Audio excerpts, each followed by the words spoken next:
Hey, I'm the guy who can do this. Go. Looks like you're hurt. Golf club.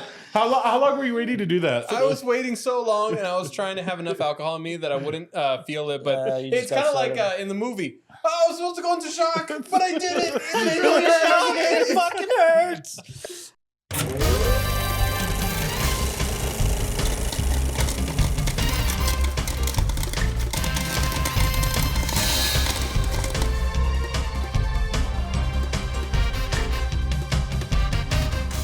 Shipping out to Boston. Oh! Top of the morning to you. It's about 4 a.m. here, and Where are we? Drinking our life away. I'm Happy sorry, you St. want to say that one Patty's more Day. time? Happy St. Patty's Hey! Day! Shipping out to Boston. Cheers, Austin. Cheers, cheers, cheers. Do you think people are just gonna think that we're big drinkers now? My mom sure does. Thanks for watching. This is Horan Irish whiskey. Irish Stop laughing. I didn't say anything. I just said the name of the Yeah, whiskey. I was like- okay. Horan? Is that the way you say it? Horan? Orange? Just The O'Hare's Irish whiskey. No, I'm kidding. Horan? The old Irish. Horan. Old Horan? Old Horan. It's pretty good. man, just fix Irish it post. whiskey. Irish whiskey. It's not bad. You know what is also good is this Sam Adams Oh, that's Boston really Lager. good. That almost tastes like a rye. Yeah. That almost tastes like a rye. Not bad. Irish whiskey and a good old that's strong. Boston lager We're drinking a Boston lager. Lager. with my cousin from Boston. From Boston. And why are we doing This this? is genuinely a Samuel Adams Boston lager. We're not sponsored. We just thought we'd be cheeky for the podcast. Wow. Yeah, you're cut Aren't you off. glad my beer is in That this tastes glass? great after the whiskey. Oh, yeah? All right, let's do Yeah, this. chase it. Chase the walrus. Jesus. Ride the walrus. Samuel Jackson. What do you think? It's good. Yeah. Really good. Oh, man, the wheat Yeah. at the end there. Yeah. That's really good. What if we combined? Not People are really gonna think we're drunks. Yeah. Welcome back to the WatchTower Film Podcast, the film Welcome review back. podcast on the TowerCast Network by Cinephiles for Cinephiles. Yes, sir. Go back to the whiskey now. Go back to the whiskey. Oh, okay. I'm sorry. It's just you have You to just experience do the this. wheat and then you Hello. go back to the rye. All right, keep drinking. I mean, it is St. Patty's Day. There's so much Yeah. happening. Man, it's got that vanilla and the Yeah. wheat at Gosh, the so end. they're It's gonna be really drunk pretty good. soon? Yeah. What are you tasting, Castro? A lot of alcohol. We're back. We're back. And you might be asking yourselves, why? Haven't we Why? started Why are we today? releasing on a Sunday? Why are we releasing on a Sunday? This is a bonus episode. Well, it's not a bonus. I mean, it kind of is, isn't it? Because aren't we releasing two? I don't know. Anyways, Go with you're it. getting an episode on a Sunday because today's St. Patty's Day for one. Before I introduce the film we're going to cover, which you already know, I got to introduce my fellow co-host, Mr. Michael Lillo. Hey, I'm the guy who can do this. Go. Looks like you're hurt. Golf club. How long were you waiting to do that? I was waiting so long, and I was trying to have enough alcohol in me that I wouldn't feel it. But you just it's got kind of like started. in the movie. Oh, I was supposed to go into shock, but I didn't. It really It fucking hurts. Put your bow tie. Yeah, it's like to the cinematography perspective and fashionista. and fashionista. Do y'all still have your tags on your hats? Are we not supposed to? I thought I was It's We're not returning. returning it. It's in I'm the back. returning it, bro. We got it at Dollar Tree. God, Need I'm that gonna dollar, be bro. red underneath and just have I was two. about to ask you, how's your back doing? I got you good No. earlier. Yeah. Mr. John Eric Castro. You're acting connoisseur and Yeah. Leo's #1 fan. Oh, no. Wow, a Leo-azon, they call him. A Leo is on. Mr. Austin Young, make sure we're sounding good on the ones and twos, offering an editing, producing perspective back Top of the morning to you. Top of the Top of the morning. morning. Yeah. I wonder how racist we're genuinely being. Hey, you know? I'm part Irish. It's okay. But are you Scottish? No. Because we're not drinking scotch. My name is Carlos de la Torre, bringing you a writing direction perspective. I'm your humble film servant, and we're here to talk about The Master. Martin Scorsese's 2006, 2007, 2006, right? Easy. 2000, The Master. It's actually one of my Capital favorite. My Yeah, nipples hurt. Capital the. Your favorite too? Oh no, I said my nipples hurt. Martin It's in the Scorsese's same- 2006 crime thriller, The Departed. What do we call this? A crime thriller? Definitely call it The thriller. crime thriller. Scorsese's. Damn, they're starting to get hard. Yo, I think all of y'all need to just be cut off at this point. I mean, we just got started, baby.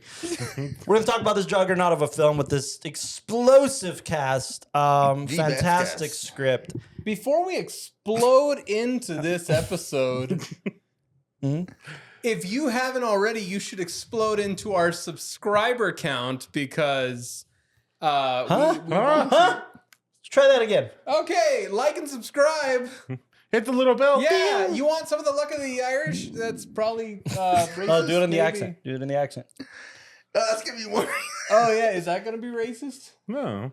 Top of the morning to you, laddie. If you want some luck of the Irish in your pots or something, Buddy, Subscribe. my man. This My is mans. backwards. Hey, Lalo, is that your gold on the table? Everything's backwards for him, dude. It is me pot of gold, but if you notice, it's all fake because inflation is a real problem. Only the top ones are real, and the bottom ones are Yeah. Are they They're chocolate actually at least? paper. My lucky charms are just standard charms now. There's no, Yeah, but please The budget. like and subscribe, Please, share, help us yeah. get the word out there. And we're I hoping to pr- do more yeah. holiday episodes. Yeah, this we're year. talking about that for sure. Yeah, like we're gonna do Groundhog. We missed it. Damn it. Okay, we're not gonna do Groundhog Day, but we're gonna do. We got some more great episodes in We got some store. more like bonus. Some Yeah, little, for sure, We're for sure. mixing things up. Yeah, Yeah, like definitely. we're obviously doing our schedule, but this Yeah. was like a bonus episode. Yeah, we have another true. one. Here's we just the talked thing. about. Yeah, that's gonna be exciting. Just stay tuned for April. That's all I can say. We're talking about this film because once upon a time, pre-pandemic, quick story time. It was right before the pandemic. Right before, like a week before, Because it everything was- shut the fuck down. It was you in know? March. It was in March, right? It was St. Patty's Day. And It we're was- in it was- March. You don't say. So Alamo Draft House was having a movie party because they have awesome movie parties, and they had a movie party revolving around The Departed on St. Patty's Day, where wow. it was like a prefix menu. You paid like $30 or something, 30, $35. They gave you food, It was like bratwurst, 3-course meal, beer. It was drinks, like it was a whole thing, and then obviously props and stuff like this, Right. as they always do. And then we all had our tickets, and we were ready to go, all excited. And then they shut down. COVID shut everything down. We got our tickets Like 2-3 days before. refunded. Yeah. We were hoping. We knew that the closure were coming. We were just like, just one more day. Just one more day. Nope. We didn't get to make it. So for years, we talked about like, we got to do the party. We got to do the party. And then going over our schedule for the year, we're like, fuck it, man. This is a year. I didn't realize this, and I don't think we discussed it, but this too, it's coming after, but it's kind of in conjunction. This too is an Academy Award winning film. You know, the Oscars episode just passed, right? So you get to talk about a little bit of an Oscars film. What a surprise this last Oscar were. Yeah. Where, Who won? oh, the winner was, Oh. wow, what a great film that Yeah, that was was. fantastic of a picture, you know? Honestly, it was my snub. But we're talking What'd you think about the cinematographer winner? honestly, I thought he was or she was fantastic. I don't think we had a female cinematographer up for. Hey, you're Well, not we a- don't, Yeah. identify. Oh, but the acting. You don't identify? Oh, the acting, he, she, them. Awesome. Phenomenal. Phenomenal. God. Not to mention the directing. And in the case of The Departed, he Hey. won for Best Directing. Well earned this year for Marty. I'm pretty sure that's gonna happen. Hopefully. Really? Yeah. How do you He's feel drunk. about that one, buddy? He's drunk. Oh, he's No, drunk. I'm drunk. That's what we're gonna dial it Yeah, down. just And then he give yourself a little grabs his- I'm step. drunk. Huh? See if you're drunk enough yet. Hit the suspender. No, this one's still healing. Wow. We're talking about The Departed. And, Which film? The Departed. The Departed. The Are Departed. you a co-op? Are you a cop? Are you a co-op? I'm not a co-op. Are you a legally, co-op? You have to tell me if you're a cop or not. Hey, where's your car? Did you lose your car keys? Does your car have smart Oh pack? yeah. Oh, yeah. Hard. Does your car have smart pack? We're here to talk about The Smart Departed. It's a film I've been wanting to talk about for a while here, but that comes to no surprise. Throughout the year, you'll have some Scorsese picks sprinkled in there because why the hell not? And The Departed's an interesting one because for the longest time, I kind of resented this film. And I think most like Too Bostonian for you. Bostonian, not on the slightest, but I think most kind of like Scorsese admirers were a little disappointed that this is the one. It was a token Oscar. You know, he'd been nominated 5 times before this one, and since then nominated another 5 or so for directing. And everybody was like, okay, cute, pretty great film. He should have won for the other 5 before this. And I kind of was in that same camp for a little while there. And I loved what the Oscars did at the moment because, you could pull up a clip on YouTube. The ones who presented to him, this was back when like the presenters knew, I guess, or the Oscars knew before they like entrusted it to some bank to tell you who the results are for secrecy, which didn't end up working out in 2016, but that's a whole nother conversation. La La Land. Yeah, but they had Francis Ford Coppola, George Lucas, and Steven Spielberg present him with the Best Director award, and it's so great. It's such a great clip. His buddies essentially. That is pretty awesome. Awesome, right? And Wait, so they had known? I don't know. I mean, you could palm it off to these are two directors. George, that's what they're making fun of here. George Lucas has never won an Oscar, but Coppola and Steven Spielberg have. Some Mount Rushmore right there. Yeah, Directors. and they're basically like, maybe they did it as a gig, as a bit, like, oh, it's okay. Like these directors are gonna present it to I remember that year, Paul Greengrass was nominated. Who else was nominated? Well, here we're about to see the nominees out here. Alejandro Iñárritu for Babel. Oh, yeah. Fun fact about that one: the producer of this film was in that, and Scorsese obviously for The Departed. Look at those eyebrows. Look at those Why is it eyebrows, so sad? strong eyebrows. Clint Eastwood for Letters to Iwo Jima. Overrated. What? Yeah, I don't remember Letters to Iwo Jima. I know Spielberg does. produced it, if I'm not mistaken. Not even he Oh, does. who's this guy? Stephen Frears or Paul Greengrass? No, Paul Greengrass is the other long hair dude. That's Paul Greengrass Giamatti? for United 93. I don't know Oh, who Stephen United Frears 93 is. What for did real? Stephen Frears do that here? Well, anyway. The Queen. Okay. For our We're listeners, talking about the nominees. It's they okay. don't know. Who don't know? The listeners. I just listed them. Yeah. Anyways, yeah. So I thought it was a pretty great Academy Award moment where Spielberg, Lucas, and Coppola, all his buddies, present him with the Academy Award for Best Directing. This seems like something you would have framed in your room. Right? Yeah. I love it because Scorsese gets up on stage and he gets the envelope, and the first thing he says on the mic is, "Can you check the envelope again?" That's really It's nice. Still be normal. again, man. Oh, it's Graham King. That's the producer. So yeah. Anyways, this is Marty's first win, Jack Nicholson. Jack. Was this the first time you worked with Jack? Yes. Wow, Yeah. man. Fantastic They had duel. met. I think I read something about them meeting in 1974 in some awards banquet or something, and they had talked about working together, and they just never. I feel really like made it Jack would happen. just love to take direction from this guy. Just Yeah, Or either way. you would think so, right? But at the same time, I read that a lot of this performance with Jack was like they gave him complete reign. improvise most of Yeah, them? improvised a ton of it. I Ooh. wouldn't say most, but they No, yeah, definitely like- gave him choice. Like, hey, do your I thing. bet you like different takes. He did different things. So you can see him fidgeting Yeah. with his fingers and stuff. And part of the reasoning for that is Jack Nicholson, amazing, actor, who I think has won 3 Academy Awards. Ooh, I should know this. But the other side of that coin is we're gonna let him do his thing Chinatown. because that's who the character is. You don't know what this character is gonna do next. So if Jack can play into that, even Marty, even whoever's watching, could be like Leo, for instance, could really, really react to that. He doesn't know what's coming up next. Exactly, dude. It's And a great in one thing. scene, he could be like in 3 emotions. As good as it gets. Terms of endearment Flew over the cuckoo's nest. and One Flew Over Cuckoo's Nest. Yeah, definitely. So those are his 3. Man, his role in Easy Rider is so great. It's such a great little role. I mean, that movie for sure. Yeah, Easy Rider is a terrific picture. But anyways, so man, let's dive into this puppy, shall we? Oh yeah. Ratings. Kick it off with some ratings. Or you decide who goes. How do you rate The Departed a 1, jackass? This is interesting. Well, this one everybody had seen it previously, so Yeah. I'll go first. yeah, let's go. We'll just You go know, counter. I think Castro really doesn't pay attention to, so I think he's a cop. He's co-op. Most women. most beautiful women are cops. Do you know that? You know what, man? This one took me a couple of times to watch it to really understand because it's a complex story, but I love it, man. I love it that it's one of those cat and mouse type of films. Definitely. And I think this is where Austin mentioned it. This is where like Leo shines when he's Sure. like his back is against the wall and stuff like that. So with that being said, an all-star cast, Yeah. great plot. I give it a 9.6. Wow. And this is like my 4th time watching it. 4th time. Okay. Yeah. Just every time I see it, man, Nicholson does something different that I'm like, Man, this is That's like a an master at his art. actor's fucking not only a masterclass, but like you cannot take your eyes off the screen for 1 second on any of these performances. Exactly. I mean, And they're it's not like fucking one phenomenal. was topping the other guy. Sure, They were yeah, all yeah. at the same They were all- pace, just flowing beautifully through the whole story. Would it surprise you to learn, Castro, or maybe you knew this, that Leo wasn't nominated for this film?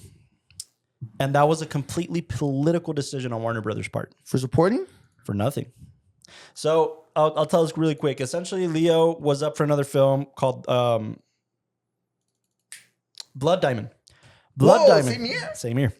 And no, not same year. Like coming up Oh, in okay, like okay. they shot the film in the same year. Okay. And Warner's was like, nah, we don't want him to be up for The Departed. I think Blood Diamond's gonna get more buzz, and It's good. it was a Hollywood picture, Yeah, it's a right? good It was a film. little Hollywood picture. So Warner's was willing to bank on that. They didn't campaign at all for Leo for the main role. And they even said, well, if you want, we'll campaign for you to be a supporting, so they can vote for you on supporting.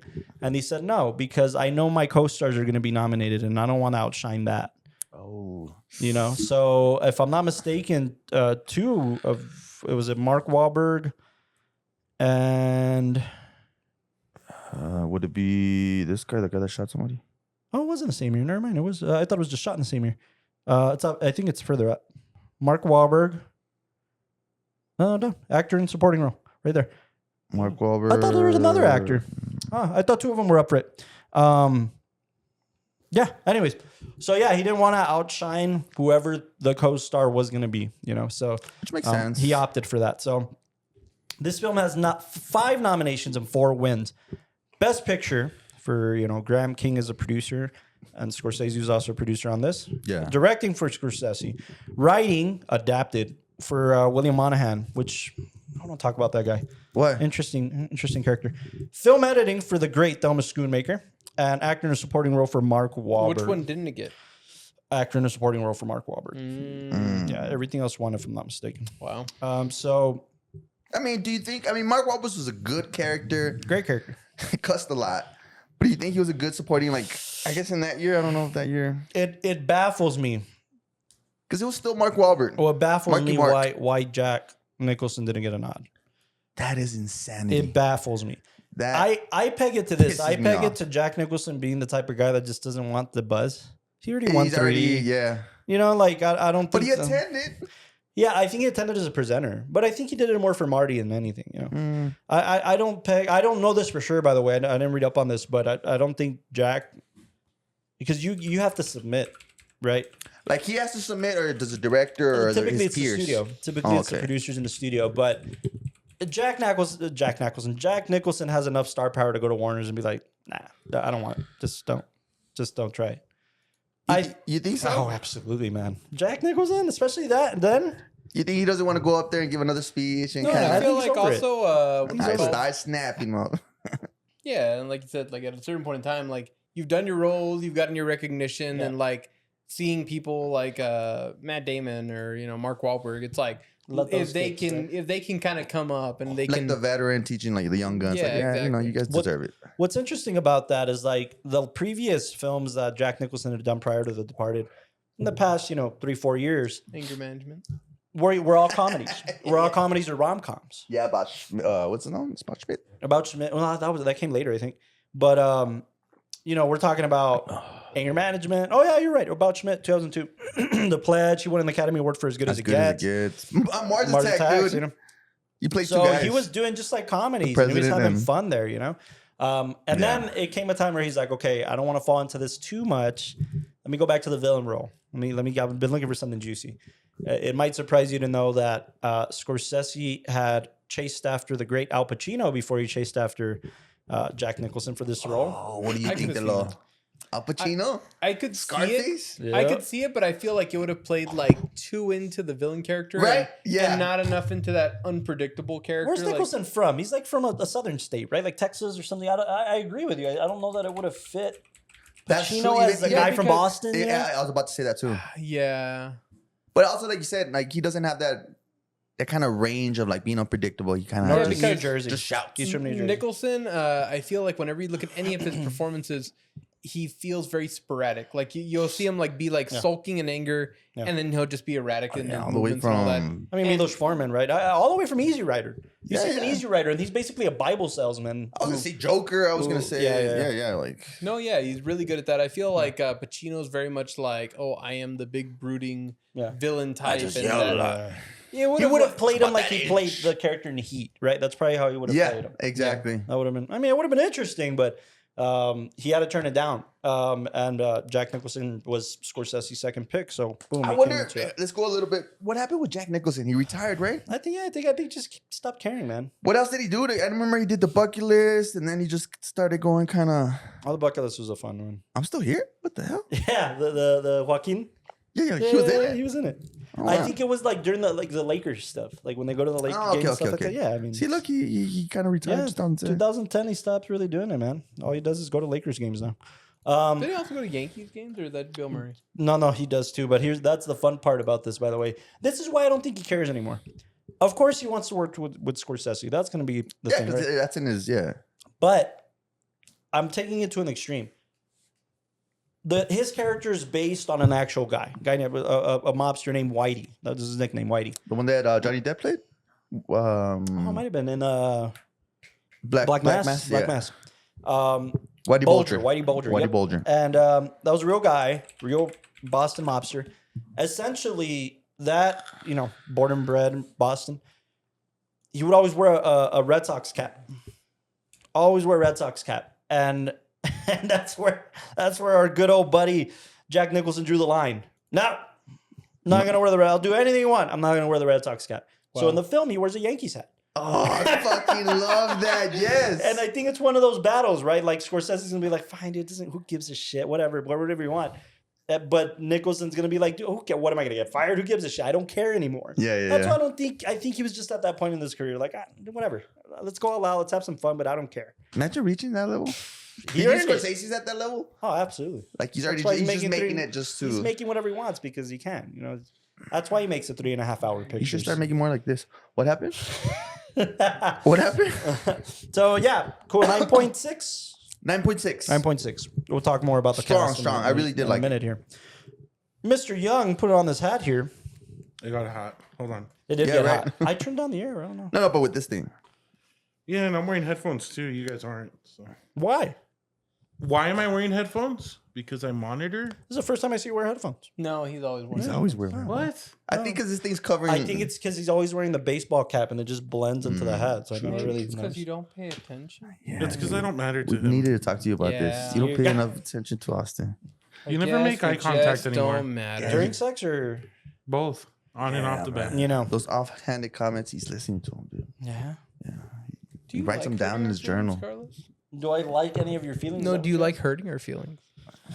You see, I like playing into the villainous role like Costello. And Show me your hand. So are you an FBI informant? are you a co-op? You go up. You'll Are you a co-op? Should definitely call. Your score, buddy. Give it a solid 9.5. 9.5? Yeah. Any reasoning behind that? It's good. I don't think it breaks anything like any barriers in a way, which I think prevents like that 0.5 in a way. Storytelling's pretty good. Huh? Yeah, like you know how we always talk about it's got to be a rating like when it matters in cinema. Mm-hmm. And like the way I'm trying to approach it now is like if it's gonna be above a 9.5, it's got to do something to like kind of break something into the barrier. You know, I'll add And to that. My bad. Rewatchability too. Yeah, sure. Like there's some movies that I really like, but like they're relevant. That's a dangerous word, though. That's a dangerous word because, for instance, we talked about all that jazz on this podcast. And Oh, yeah. it hits I don't so want to close rewatch home that for a I don't want to while. rewatch it for a little while. You know what I think about a lot? An amazing picture, terrific picture. Manchester by the Sea. I don't know how often I'll rewatch it Affleck. Exactly. because it. Exactly. That's why I say rewatchability is a dangerous thing, It's right? true. Okay, I It's see a what you're dangerous saying. word because you make a great point. Yeah, there's some movies that I don't want to see because I know what it makes me feel, but it's Yeah. a really, really good film. Yeah. And most of Scorsese's, I think, filmography does that too. Like, I think back to the scene in Casino, man, in the desert. And I won't spoil it because Austin hasn't seen it. But You showed me that scene. I've shown you that scene. I've also seen the Family Guy rip off of it. Yeah. Has everybody seen the Casino? No. Okay. I've been to the casino. There's a I scene lost. with the brother. Pesci's brother? No, that's a great Oh, scene. okay. Well, Pesci's brother in the cornfield? Or Pesci's character's brother in the cornfield? Uh-huh. I can't watch that scene. It's too raw. It's too... The whole? Yeah. Oh. It's too. Oh my gosh! Like I just can't put myself. Okay. It's just too real. I don't know, man. But anyways, rewatchability, right? It's one of those things. I can watch it's Casino. I tricky. get to that scene. I guess I'm like, that's true. oh, But I have to put it in there. I'm like, dude, like Shawshank Redemption. I could watch that every single day of my Absolutely. life. No, and by the way, The Departed's on cable a lot. Yeah, FX. Yeah, FX or TNT and stuff, and I'll sit there and I'll fucking watch it. I'll leave it on, right? I don't care where it's at in the movie. I'll leave it on. It's definitely rewatchable in that sense. I'm very interested, Costa. I'm very now I'm pondering on whether that factors into the score in general, right? Because it's an interesting one. It's a dangerous game to play. I'll give you an example too, like Uncut Gems. Sandra will not watch Uncut Gems. She's seen it twice. I think I've only seen it twice. But she liked it, or did she loved it? Okay. But it's the most intense 2 hours of her life. It's just but yeah, rewatchability is an interesting one to explore. But anyways, do you think it should be in there? Add it, or at least influence? I wouldn't add. Should it influence? Not even influence the. No. I think it did. I've been thinking about it. Part of the Like conversation. rewatchability? Yeah. No. Like if you give it a 9.9, but you don't watch it. You've only watched it. I think that's why it shouldn't, right? Like that's why Dude, it's I'll go rewatch How many times can you rewatch The Waterboy? Oh, dude. Is it a Any masterpiece? scene I could watch. And is it a masterpiece? Yeah. Comedy wise, yes. Well, yeah, comedy wise, right? Same Yeah, thing but with, That's I mean- what I'd say. This is just an interesting Yeah, topic. my bad, in my and bad, of my bad, itself. I knew I was going off but track. I mean, it's like the last kind of thing maybe we can cap off the topic with is just there's films you'll rewatch because they're fun or they're easy to palate. They're things you can throw on in the background. Think of like rerun TV. Just because something's like easy to palate doesn't necessarily mean that it's a masterpiece in the genre. Sure. Boom. No, that's good. No, But then that's the again, point we'll of the go to our discussion. point. There's no right or wrong Yeah. answer here. The whole point is mine's right. how much is rewatchability factor into the conversation of cinema? It does to an extent. You're not going to watch a good. You're not going to watch a great movie and say I'm never going to watch that again. That's just not going to How happen. many times did you rewatch Avengers? Dude, I throw it on when I'm cooking. Like it's on FX or whatever, Is and it it'll a be. cinematic masterpiece? FX No, has but some I don't movies. think they're mutually exclusive. I don't think those terms are mutually exclusive because that's like saying I'm going to watch a masterpiece and I'm never going to see it again. That's not true. You'll rewatch a masterpiece. That's like saying I don't think they're mutually exclusive. Yeah, but that's why that's an interesting topic. It is. I have been thinking Rewatchability is about an it, I'm interesting topic. Yeah, but I wouldn't throw it into whether it should factor. Like Casino for sure, dude. I watch it all the time. Yeah, There's rewatchability. any scene. All right, I gotta watch Goodfellas. this. Goodfellas. Speaking of Leo's favorite film of all time is Goodfellas. Goodfellas, And he man. says he's like, out anytime it's on, there goes 2 hours of my life. Like I will Beautiful sit there and watch it. storytelling. But anyway, Anyways, 9.5. 9.5. Interesting. Yeah, I mean, I get what you're saying. It didn't really break the mold in your eyes for anything, and a couple of editing but at things the same that time- you kind of yeah, which picked on. we'll talk about. We all have our takes in it, and that's what this podcast is about. I never said the editing was bad in the film. No. But you saw something that kind of like. It's a matter of taste at that point. Yeah. It's a matter of taste. But we'll get into it. Yeah. Mr. Lalo. 0.7. No, I feel bad because then he's gonna have to tie it. 0.7. 9.7. 0.7. 0.7 at the bottom. Yeah, 0.7 away from a 10. Oh, okay. 9.3. No. Hey, oh, that's I didn't come here to do math. 99.7. I didn't come here to do math. 99.7? No, No, 0.7 9.3. away from a 10 Is 9.3. 99.7. is 9.3. Carlos, what's 99.7 plus 0.7? 0.7 is 99.3. Yeah, you're supposed to add a 0 in front of it. Yeah. Yeah. No, That point. 0.7, not 0.07. No, that's how you're 0.07 supposed is to. 93. Yeah, that's how you're supposed to say. 0.7 He's is being 99.3. technical about Yeah, I'm it. being very technical. No, 0.7. So 9.3. Because that's technically 70. It's not. Yeah, exactly. That's what are you that's my point. talking about? Numbers. Austin knows what I'm talking Yes, about, right? I got it. 0.7. Do you feel like the Y'all need gift to that I take a sent math the other class day again. where I was like, I'm surrounded by idiots? Dude, yes, exactly like that. You know what 0.7 is? Now hit your Yes, suspenders. 70%. Yeah. No. Well, Oh both my of you are God. right. Both of you are right. It No, doesn't hit the- matter. Hit the suspenders. I hope you Oh, you okay, know. no, definitely for sure. So No, you're that's right, what boss. he's talking Sorry about that, My boss. bad, boss. Let's No, My bad, boss. I'll take a drink, boss. I hope you know that it's okay. Real quick for all the people out Just there. careful with the I suspense. said 0.7 away from a 10, meaning that it is a subtraction addition question. Wouldn't it just be 7? PEMDAS, motherfuckers. PEMDAS. It's just exponential. There's no whatever. 9.3. 9.3 9.3 on the board. 9.3 on the board. Reasoning. What you like about it? It's a soft 9.3. I think it has room to go up with the conversation.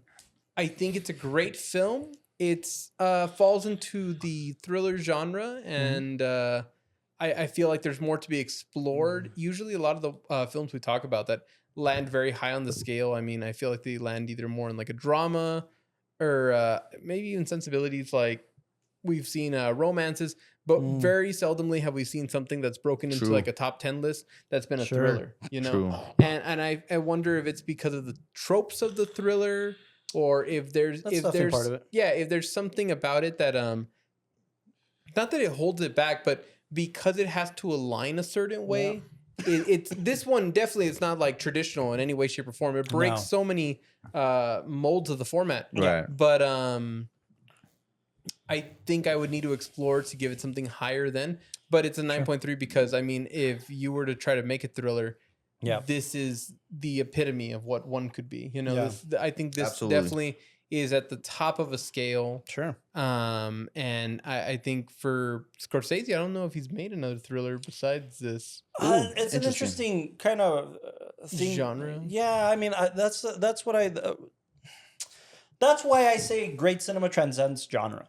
Yeah. I don't know that this is pinpoint. That's why I had a hard time calling it a crime thriller, right? But that's why I'm saying it falls into certain tropes because especially like that middle break where they're doing that whole cat and mouse chase where they're about to meet each other, but then they lose the scent. And then they finally do meet each other and all this kind of stuff. And I feel like you see that a lot where it's like the detective's getting close to the criminal and then something goes wrong. But it still had a fresh take on it. It's all fresh. And what I like about that is that's why I think we got to be careful too. I wouldn't call that a trope as much as I would call that a style, right? It's a styling of that genre. A trope is when it does something exactly the way other films have done it. Yeah. A fresh take, I wouldn't call it a trope, I'd call it a styling. But what makes it a styling compared to a trope when all thrillers have that moment where they're about to get to the end and then something goes awry? Well, I mean, by that same token, that isn't that story altogether. That's just conflict. Yeah, but there is the difference being that in thriller crime dramas, there's always the detective being an inch away from getting the person that they're so after. Yeah. And then they lose the lead. And that always happens. Yeah, yeah, for sure. But so how is that not a trope in this situation? I wouldn't. A trope feels repetitive. To me, this doesn't feel repetitive. Well, it had its own take, but it's still following the genre. Following the genre, not falling into a trope. Falling into a trope is a negative connotation. No, but I wouldn't say that. I would say that every genre has their patterns. Yeah, and this falls into the pattern. Yeah, definitely. If you don't want to use the term trope. Yeah, I don't. I don't know. I don't think it's sneaky. Yeah, I don't want to call it tropes because tropes. When we talked about Seven, we talked about a lot of the tropes of where it actually fell into. Right, it walked right into those tropes. This was more engaging. You know, the knife factor. Nobody expected the knife factor. I did. Bullshit. And this is also isn't your first time watching it. You expected him to stab somebody? I expected everything, man. This was so predictable. Every 5 minutes, I'd be saying, "Got him." Really? No. That's my point. We kind of saw it coming, right? Or we see it coming in other thrillers. And that's what bugs me the most about thrillers. But in this one, you care more about whichever character you're rooting for that it almost doesn't matter. And I think that's always when I first watched it, dude, I stood up in class and was like, what the hell is happening here? Yeah. Most people feel that way, which I really want to get into the emotion of that because... Why am I sweating so much? There's a lot to talk about there, but 9.3. So we have a 9.3, a 9.5, and a 9.6. Yeah. Drum roll. What's the correct answer? There's no correct answer. Yours is. Yours is. I'm at about a 9.2.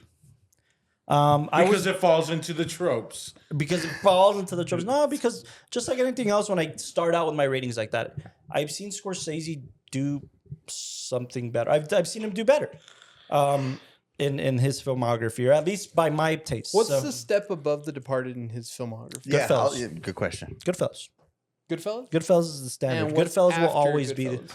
Oh man, it depends what you're tackling. Asking Right?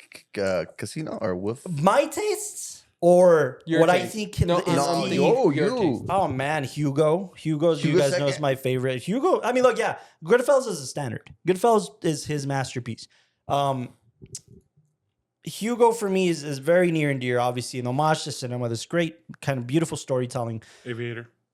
Aviator's up there. Aviator's top 5 for sure. I don't know if it's number 4. I think number 3 for me is Age of Innocence. Aviator again. You? It's Yeah, not really, because doesn't really hit. I thought it was good, and maybe I Preach. just Preach.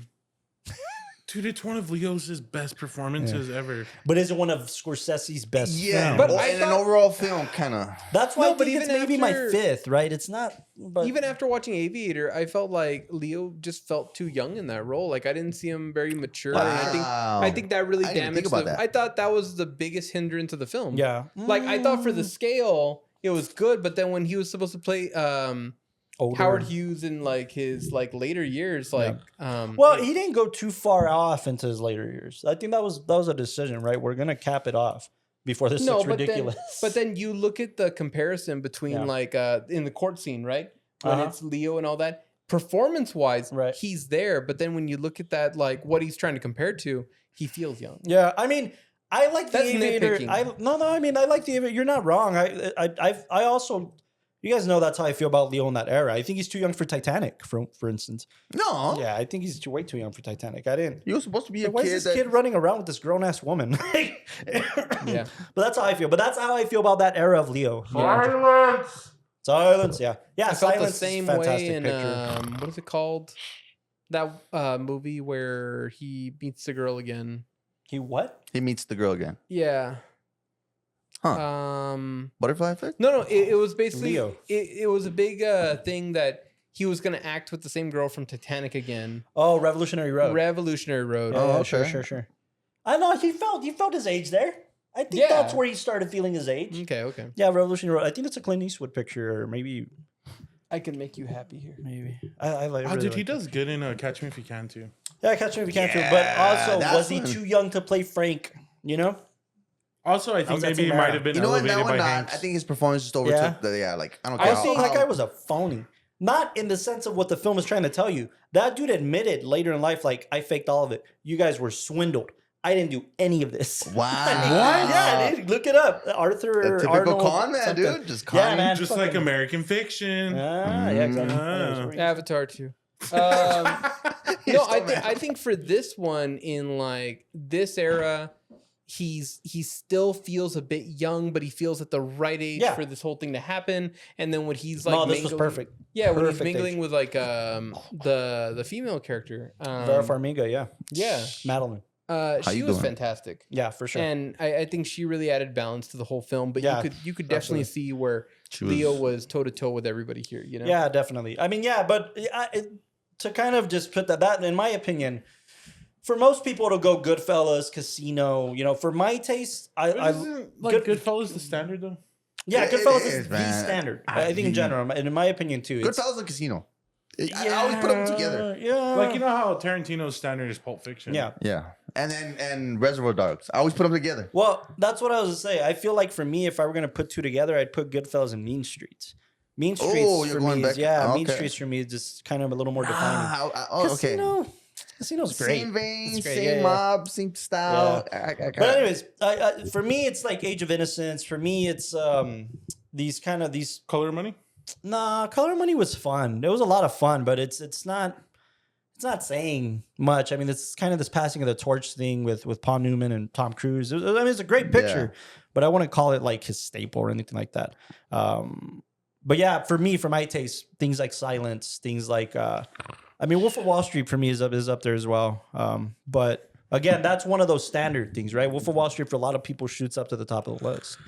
But yeah, Scorsese's hard to kind of pinpoint at that point. I also think Killers of the Flower Moon is something extremely special, man. Yeah. More special than The Irishman, in my opinion, though. Absolutely. You know, The Irishman is fantastic for what it brought together. You know, De Niro, Pacino, Pesci, Harvey Keitel.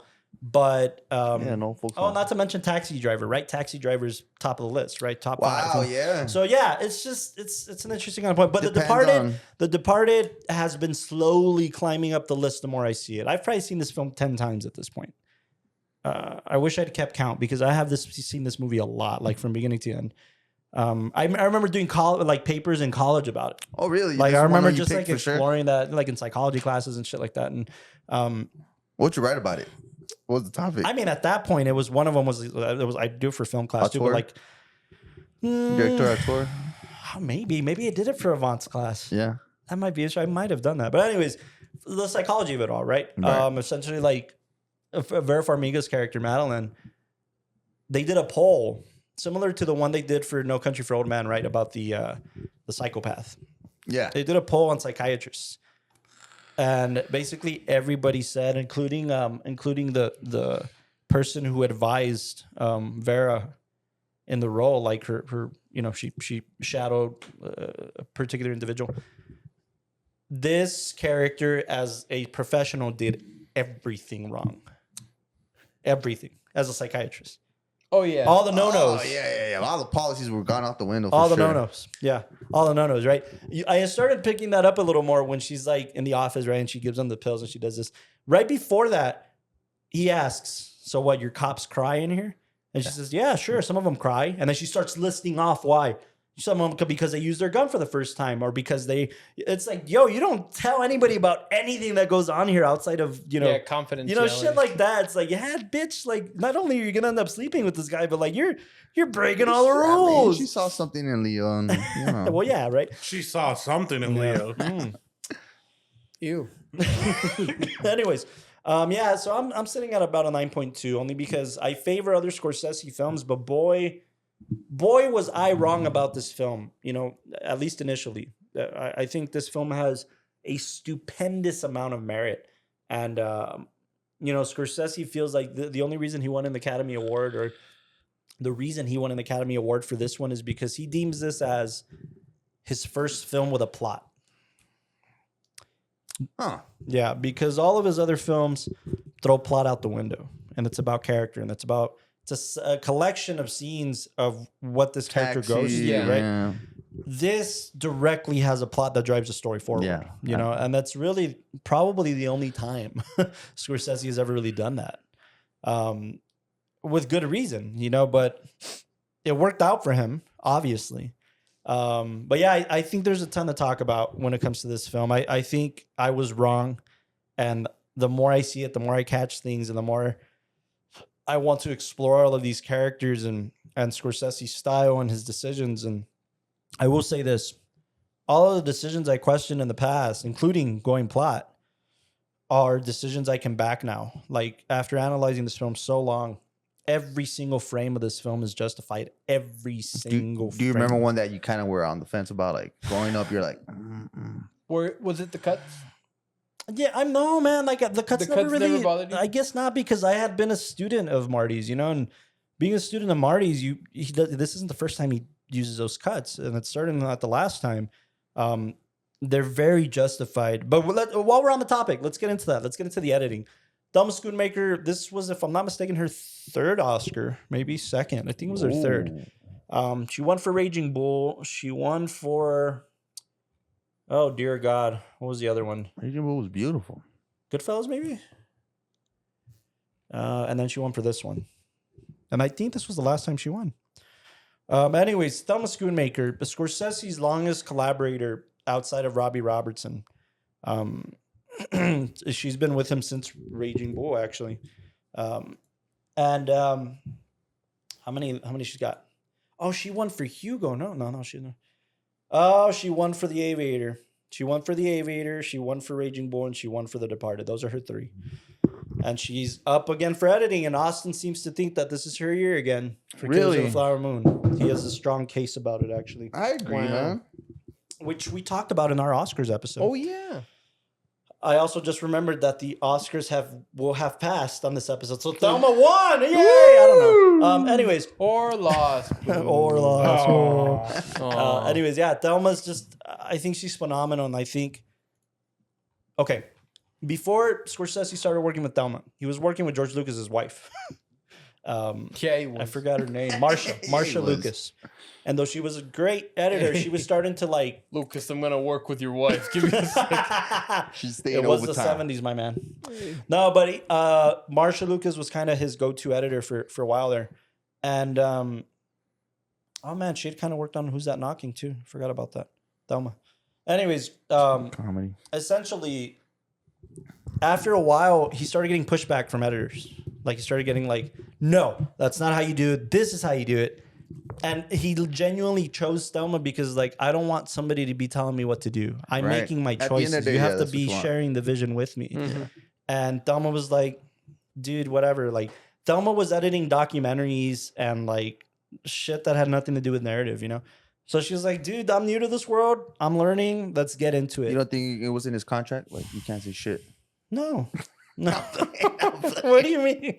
No, but yeah, so I think with Thelma, he was looking for this kind of more vulnerable, teachable soul Right. that she could That's he could beautiful. collaborate Absolutely, with. yeah. And then she developed into mold. I mean, dude, she not only worked with Scorsese, but and the encyclopedia of knowledge that he comes with, but she married one of the greatest living filmmakers of all time, which was Michael Powell, part of the Powell and Pressburger team who did like The Red Shoes. Yeah. I mean, just like she was surrounded, Black Narcissus, a lot of great filmmakers, She learned a lot and 3 Oscars later, here we are. But I think that the editing is intentional and I could never describe why. Austin and I would get in fights about this film ever since we met. And we still do. And still. And, there's... I don't know how the law feels. I know in certain moments he felt the same way. How did you guys feel about the editing? There we It's go. very jarring for most people. And How do we definitely- feel about that? Yeah. That's Yeah. So how would you feel? How would you guys feel about the editing? How did you feel about the editing for The Departed? Well, first of all, I want to hear kind of Austin's take. I want to 'Cause- hear your guys' take. Well, me, Yeah, I'll give you mine I liked all the last. takes. I like the fast pace. I noticed that you were in some of them. You're saying like I think- it didn't fit. I think more of the scene. questions in the what Editing. we've always called the Scorsese cuts, right? Like it's okay. the cut to focus in on performance with these very you could call it jarring moments that the edit isn't fluid with life or like with the way the scene should work. Give me an example. Do you have an example? An example would be like a lot of the music cuts. Like a lot of the music cuts are super, super jarring where you're watching the scene and then it's working with the music and you're getting the flow. And as an audience member, you're watching the actors and they're in the flow. Right. And then they'll do something. They'll either like hang up a phone or Mhm. close a door or ask a question. And when they do that, music slams. Yeah. Like it doesn't. You it don't doesn't. like that? No. It's not a matter of liking or not liking. It's just that's the That kind of edits on we're paper talking it about. shouldn't Jarring. work. On Yeah. paper it shouldn't work. It's jarring, but I mean, Oh, I love those. those are great. Yeah. And sometimes, and this is going to be the conversation with Austin, Right. huh? This is going to be the What, conversation. What? Go. Keep going. No, it's going to be the conversation with Austin. Sometimes they look like they're done intentionally, and a lot of the audio ones, for sure, you feel the intention, you feel the moment when, like, the director's telling you, like, nope, stop focusing on the music. Pay attention to what he just said or what he's about to say, and it brings you back into Yeah. focus and it reframes you. The And- question was here though, what does it do for? Does it do anything for you? Like, how does it make you feel that editing? Well, I guess we'll start with you. okay. Well, just to kind of finish up on the point, there's times with the music you feel it and it feels strong and Yeah. powerful, and then there's times that are. I'm not gonna say for myself it was questionable, but it's like the cigarette moment, like the moments where you don't see Leo with a cigarette in his mouth.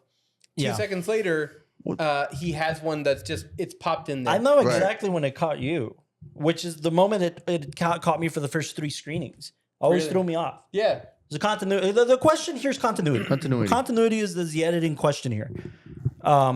It was on the phone. The cell phone, right? The cell phone when he's opening up the cell phone of Captain Queenan, and he's opening it and it's a bloodied phone, right? And he gets blood on this finger, and, Yeah, when he he puts talks, it- and then the we next cut back to insert, the it's not medium there. shot, and the blood's like Oh, see, sliced. I didn't notice Okay. that. Yeah. Then I was like, well, that took me out of it, and it does. I did hear It you say does that. initially. The first kind of few screenings, you're like, I guess that's the best take they No, had, or and- whatever, and- right? And it's funny because the only reason it takes you out of it is because of how impactful that moment is. Mm-hmm. Yeah. Like once he has blood on his hands, Exactly. and then he like touches the number, and the first number he touches is like the 1, and he smears it over it. Yeah. It's like that wasn't there before. Like he's the one smearing other people's blood. Also, like, not with just his that, hands. but because it's so close in, when the blood is smeared, we're on a close up, we're on an extreme close up, and he smears the blood. Intentional. And when we go back to the real world, right? We go back to how reality will perceive it. It's not that, it's not that dramatic. You're overplaying this in your head. This is bigger in your head because this is what you currently feel. Yeah. You have, this man is dead because of you. Exactly. Right? This man who like catered to you to an extent and like kind of defended you and tried to give you advice even though you were fucking directly against him. That's blood on your hands. When we come back to the medium, it's like, dude, it's just a tiny little dot under the 3. It's not really what you... No, your it's, mind, it's in a and that's different what spot. and it's a different... It's not what your mind all- perceives it to be. If it's in a different spot, for sure. It's But I mean, so like, intentional. It's so intentional. Intentional? Absolutely fucking lootly, it's I would intentional. argue against that. Give Yeah, us I your don't take think on this so. because you're the biggest kind of, against it to an No, I'm extent. just saying editing that king. that was probably just accidental, dude. No, Yeah. I was thinking the same thing. no, not for that emotional intention there. I do think it was. That moment is super key for his character. There's no way in hell either Marty or Thelma didn't use that with intentionality. I'm pretty sure it's accidental. Dude, You know what? You know what I always think is like those memes where it's like, yeah. like when your teacher asks, "Why did the author say the tree was green?" It's because it was green, motherfucker. Here's the thing. Like sometimes What's the it's budget fine. of this picture? It's what, like Like 90 12. million? Somewhere in the 100 million range, It's right? 90. 90. There's Half no way of in it- hell. There's half no of way in it hell is Warner directed Brothers. by There's this no guy. way in hell Warner Brothers is not gonna have your fucking execs, script supervisor, somebody to catch that. There's no way in hell. But they'll No let the way. other You one know this slip? is a Hey, producer. There's But they'll no let the Hey, other one slip? It's happened. what? But they'll let the other one slip? I doubt it. What other ones? Other continuity areas, dude. They're not in the editing room. Those are choices. But on set, hey man, nah, he doesn't have blood on his finger for the medium. No, those things Suits- I think will like slip by. Yeah. I don't Yeah. think so. It's happened. Not for a $90 million picture. It's When happened. half of the budget goes to the fucking cast? Well, yeah, that's part of it too, right? That's, so in reality, a $45 million budget? same thing. It's Warner's. Warner's, it's a studio picture. By definition, it's a studio picture. They have suits on set, man, like doing this. Doesn't matter who the director is. Genuinely, I do think you're reaching with that one. I'm not. Same. I'm not. I know for Everybody a fact say that aye. was... Can you find evidence on this? Yes, I was going to say that at the end, but I wanted you to give your take first. Go, show us the receipts. Yeah, man. Show your cards. All I'll say is that It's a video. It's a watch the behind the scenes for The Departed. You will understand the editing section of the behind the scenes. Now you just sound like All a I'll conspiracy say- theorist. is that Look I it don't up. Conspiracy theory. I don't feel like those moments as an audience member like took me out of it. I do feel like they did a lot as far as like assisting with the emotional beats for a scene. Absolutely. Because I'd say in all those times where you could call it like say a continuity thing or there was these really big slams editing wise, all those really throw you into the scene. I feel like Yeah. they demand your attention even more where you might have been you might have been focusing on something you shouldn't have. Right. Because we all do. Sometimes when we're watching a movie, It's easy to watch a movie. yeah, it's easy to watch. just It's let easy scenes to pass you by. Yeah, or like, oh, look at the curtains and get a different thought, or oh, think of a song and think like, oh, like I really like this song. Like Yeah. I remember the first time I heard it. And when they do these little slams, or there's something that jars you in the editing. Yeah. It really does bring you back into it, Yeah. and you're forced to focus. Exactly. So, as But far you guys specifically like though, that. like that's the law's justification for him not being Hated this thing. taken out of the scene, right? yeah. You guys strongly felt that a lot of these moments, if not most of them, in the editing took you guys out. Explain that to the audience. Explain that to me, All six to of them. us. So yeah, what's your guys' take on that? Because you guys felt strongly about it, at least during the screening. Like, wow, that took me out of it. You Well, know? definitely the cigarette, man. I Yeah. mean, you said that it's not a big deal, but Yeah. it's such a quick cut that if you're really into it, you're like, Yeah. whoa, that cigarette, it would have worked better if we see him put it on instead of Right. he just got kind of scared by Jack Nicholson's character. Sure. Definitely takes me out of it. 1 second it's not, and a quick cut back to him, it's on there. You said something very key there. What? Jack Nicholson. Scared. Oh. Okay. Scared. His character's scared. You're right. Right? His frame of mind is I know he probably doesn't even know how much he needs a cigarette. where he's reaching for, where it is, where he's putting it. I think we all see where you're going with it. So the intention behind the cut is that. And more so, the cigarette's out of focus, right, for that shot. We're focused on Jack's performance here, right? I told you earlier, when it comes to performance, at least for Jack's coverage, Unpredictable. Jack is not only is The he performance unpredictable, isn't on Jack there. It's on Mr. French. it's on both of them. Well, all you see is Jack just reach over. And then he looks at Leo when he takes the cigarette and he puts it in his mouth. Right? So like But it's been there in the whole time we see it in Leo's mouth. Already. No, we're talking about the performance. We're talking about Jack's choice Jack's in getting the cigarette and then turning to look at Leo. Exactly. You know, kind of coming out of the frame. Right. Like we said, unpredictable moments, right? He didn't do the same thing for every take. So if that's the take that they chose for this, Okay. performance was chosen over continuity. Okay, I dig that. That's mostly the case. I dig that. That's mostly the I case. would pick that too. Yeah. Because you also got to think that, like, even when you're doing the takes, simple things such as like a cigarette, right? Yeah. And all that can be like an afterthought. That at first you shoot the take, Leo doesn't have a cigarette, I was about to say and that. then later on down the line, like maybe take 2 or take 3, you're like, hey Leo, let's try it this time. Let's try it where at the top of the take you scramble for that that cigarette. Yeah. And we'll focus on you and we'll get that. But then later on you're like, oh no, he's too fidgety. I liked him in the other take, but then with Nicholson, I liked the way he was coming into the scene. You mentioned with something Marty. key earlier. the performance oh, before. on so many other For big sure. budget films. Yeah, I agree with that. And so I'm many with other you big, 100%. like you mentioned, I so never many heard it big, like that big before. budget films. It happens. We see all these continuity errors. It happens all the time.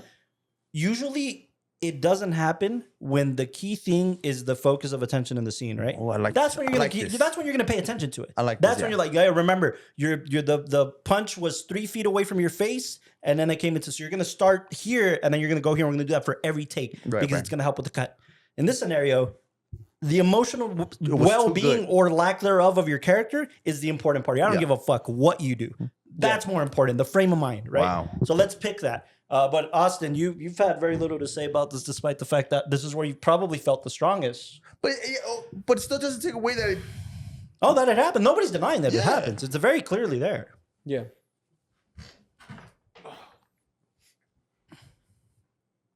The suspense. He makes this very dramatic. Anytime we dude, ask him this kind of It's a trailer. yeah. What? I can't get comfortable.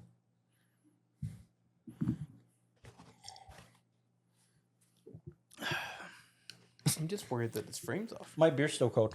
Really? You want to warm it up for you? God We're damn. really gonna take this long? Yo. Hey, is it St. Patrick's Day, guys?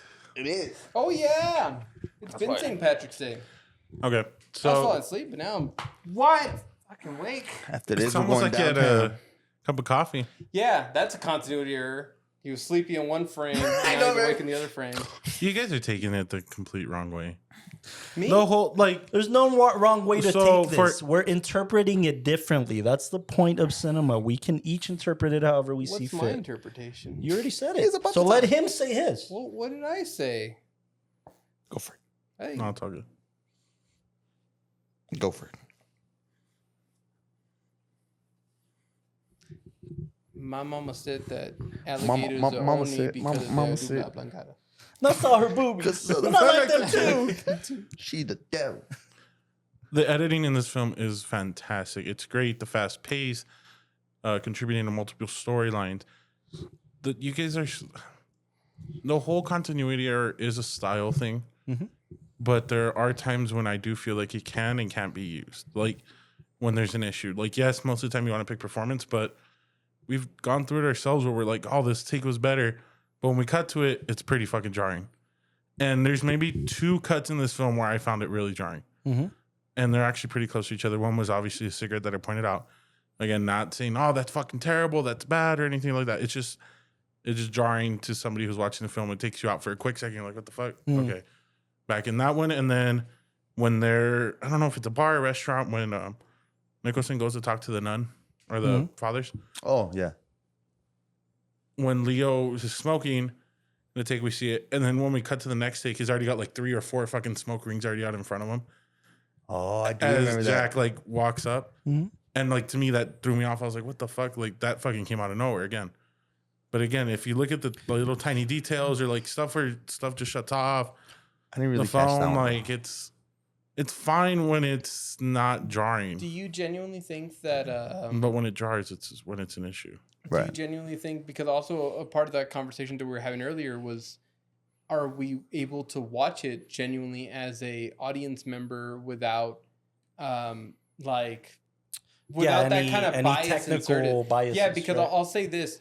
I think we definitely, especially because we're going to have a podcast after each of the films that we watch it with a lot more scrutinization. Closer eye. We're and, analyzing we have- everything. Exactly. yeah, and in that, there's so many times that because I'm trying to pick apart elements of cinematography, or maybe you with editing or acting and all that, Mhm. we're paying extra close attention. So those little details we see, like That's what it is. If it's a story arc or something like that, I would say no. But when it's something that's visual that everybody can see, Yeah, but even I think that, it is like, an issue.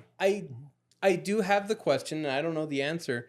But like, if I was to watch this with like my father for the first time, and he's seen it, but he's never mentioned that he's noticed those moments or he's seen those moments. no. But I bet you at some point he was probably like, okay, and then like went back. no, to but it. that's- But per the law's argument earlier, and I don't know if you agree or disagree with this. It sounds like you disagree. Per his argument earlier, that jarring as an intentional choice to keep you here, to say, "Oh, I know you're expecting this. I know you're expecting for this cut to be this way, but no, I need your attention here in this key specific moment." Yeah. I think when it's jarring to the viewers, when you need to kind of shy away a little bit from it.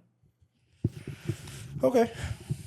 It's just But other than that, the editing in this film is fucking fantastic. oh yeah, absolutely. I love all the quick cuts. I love the where it suddenly stops, the music stops, everything. Yeah, I think all that's great. But it's just that, and it's Yeah.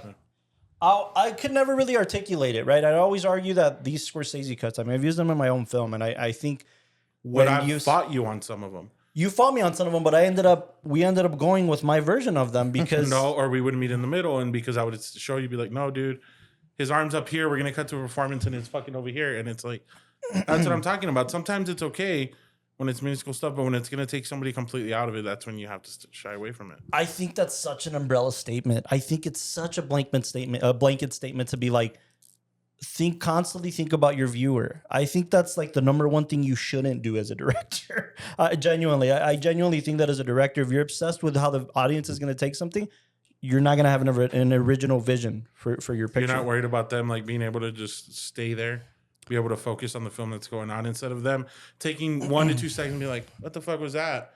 They come back to it, they're like, oh, what'd I miss? Well, first of all, I'm the wrong person to ask because I'm a student of cinema, and my cinematic heroes have taught me not to give a fuck. You know, I love the Tarantino quote that he uses, which is, I'm not making a film for you. I'm making a film for me. Everybody else is just invited. You know, essentially the picture that I want to see, the picture I think, the choices I'm making for the picture are for the picture. They're not for the audience, you know? But you still Unless you're wanna- making a drastically fucking, we're in this scene and then we cut to 3 days later. You know, like when it's but I not mean- intentional, when you're trying to cover your ass, that's when I think it's noticeable. Okay, I put it to you this way. Say there's a scene right now. Mm-hmm. It's on me. We're here. We're talking. It cuts to a medium shot, and then I'm here without a hat. Isn't that going to throw you off? Even if it makes sense, whatever you Yeah, keep even saying. though my performance is better on this Exactly. If without the we're hat. on you With the and hat we're on. cutting to that, yes.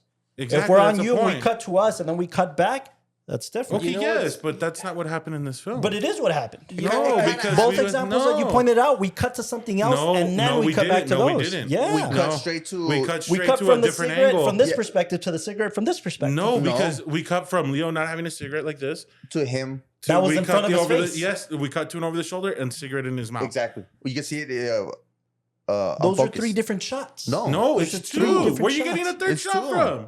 Because we're by what you're saying. We're over the shoulder. No. No, we start on him Uh-huh. and then we No cut to cigarette. the over the shoulder and we see the cigarette in his Already.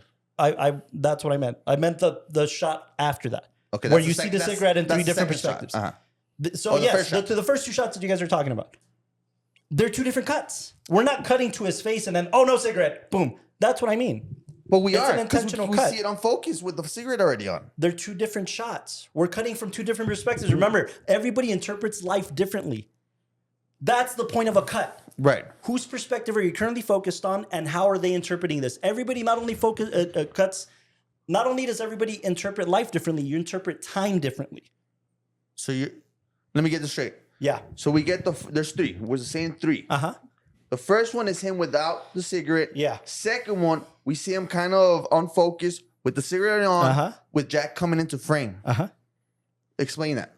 I do think that Explain how that's not in those kind of cuts, at least me as a viewer, because I know the action needed to get to the place to, let's say, justify this like segment, right? right. Such as like Austin saying with the whole hat thing, right? Right. Like in one take, I'm like this, and then we cut away, Mm-hmm. and let's say we focus on you, and then you come back and you see me without the hat. No, I'm not saying that. I'm saying close up on me. We cut to the wide where I'm still in the shot and I don't have a Still hat a on. shot. But It's not like that's he not goes what away from happened. it. That's what we're trying to that's say. what You happened. weren't directly in wait, front of his wait, face and wait. cut from a medium to a wide. No, but what I was You gonna were say, on different perspectives of the coin. What I Yes. was gonna say is that in those moments, even like Austin saying, where you're at a close up and then there's a quick change. Uh-huh. I think That makes sense. naturally we're able to understand what is needed to make that change. Yeah. And in the cut, I feel like we're also able to recognize that time is allowed to pass in that cut. I But know, not- I know it's understand weird. and forget about kind time of passing. understood that, yeah, that's Not what you're just time saying. passing. Time just being interpretedly different. Okay. It's interpreted differently, right? No, but it's still.